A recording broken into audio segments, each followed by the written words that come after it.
Hi, Nathaniel. I hope that you are having a great week. You did a great job on your discussion post, and I really enjoyed reading your thoughts.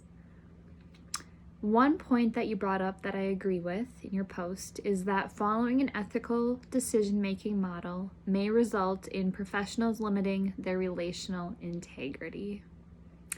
And that's so true. I know that for me personally, when I receive a task to complete, I can become so focused on completing that task that I forget about the importance of communicating with others and gathering their opinions. As you mentioned in your post, God has blessed us with the gift of each other. We were never meant to walk this journey of life alone. Rather, we were to live in fellowship with God and others because we can learn from each other. Hebrews chapter 10 verse 25 reminds us of this truth. It says, "Do not give up meeting together, as some are in the habit of doing, but encouraging one another, and all the more as you see the day approaching." I love that scripture passage.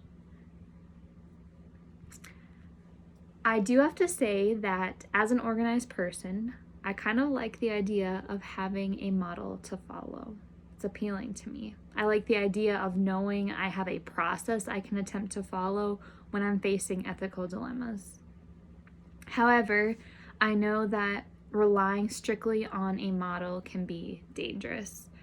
According to the authors of our textbook, Parsons and Dickinson, 2017, each client and situation is unique. Therefore, it is important for us to take into account the context and details of those we are working with and their circumstances. Frame and Williams, 2005, bring up a really good point. They remind us that most ethical codes that we follow as helping professionals require us to be multiculturally aware. This involves a professional, us, getting to know the specific details of our clients' cultures. This will certainly help professionals, us, gather more information about our clients' unique situations.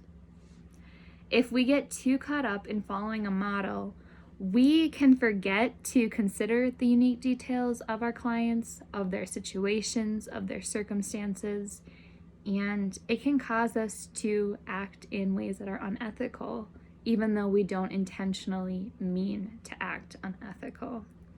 So, we cannot forget that we need each other and we need to communicate, and that is especially true if we are following a model, as we do not want to get too dependent on the model that we forget about relationships. Thanks again, Nathaniel. Have a great rest of your weekend.